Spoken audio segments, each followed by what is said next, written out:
জামাতে ইসলামী যদি এই দুইজন ব্যক্তিকে না থামায় তাহলে আমি মনে করি জামাতে ইসলামী এটার কারণে বিপদে পড়তে পারে। আসসালামু আলাইকুম ওরহমতুল্লাহি ওবরাকাতু। বর্তমান সময় জামাতে ইসলামীর দুইজন ব্যক্তিকে থামানো খুবই প্রয়োজন মনে করছে। একজন হচ্ছেন মাওলানা তারেক মনোয়ার, আরেকজন হচ্ছেন মুফতি আমির হামজা। এই দুজন ব্যক্তি মাহফিলে কিংবা সভা সেমিনারে যে সকল কথাবার্তা বলছেন, বেফাস মন্তব্য করছেন, তাতে জামাতে ইসলামের প্রতি মানুষের ধারণা কিন্তু তলানিতে চলে যাচ্ছে এবং বিশেষত আজগবি বানোয়াট কথাগুলোর কারণে আলেম সমাজের প্রতি মানুষের আস্থা নষ্ট হয়ে যাচ্ছে। এই দুইজনের মন্তব্যগুলো, বক্তব্যগুলোকে মানুষ ট্রোল হিসেবে ব্যবহার করছে, মিম বানাচ্ছে তাদের বক্তব্যগুলোর উপরে। জামাতে ইসলাম যদি এই দুইজন ব্যক্তিকে নির্বাচনের আগে না থামান, আমি অবশ্যই মনে করি জামাতে ইসলামের কিছুটা হলেও এই দুইজন ব্যক্তির কারণে ভাবমূর্তি নষ্ট হবে।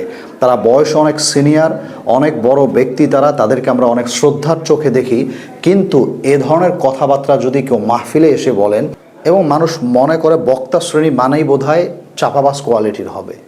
কখনো কখনো অবাক হয়ে যায় যে আর কত সময় এই দুজন ব্যক্তি এমন বানোয়াট কথা বলবে, আজগবি কথা বলবে, তাদেরকে কি থামানোর মতো কেউ নেই?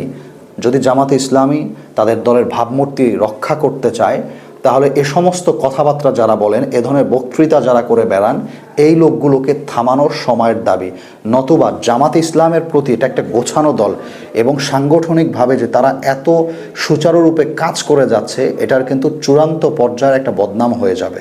এজন্য আমি ব্যক্তিগতভাবে অনুরোধ করতে চাই যে এই দুজন ব্যক্তিকে, তারা হয়তো যে কোনো জায়গা থেকে নির্বাচনে দাঁড়াবেন, তবে আমার খেয়াল হলো নির্বাচনের আগে এই দুজন ব্যক্তিকে সব রকম প্রোগ্রাম থেকে বিরত থাকা দরকার। এমনকি নির্বাচনে যে এলাকাগুলোতে তারা দাঁড়াবেন সেখানেও আমার মনে হয় যত সম্ভব এ লোকগুলোকে কথা কম বলতে দেওয়া হবে, জামাত ইসলামের সম্মান তত বেশি অক্ষুণ্ণ থাকবে ইনশাআল্লাহ।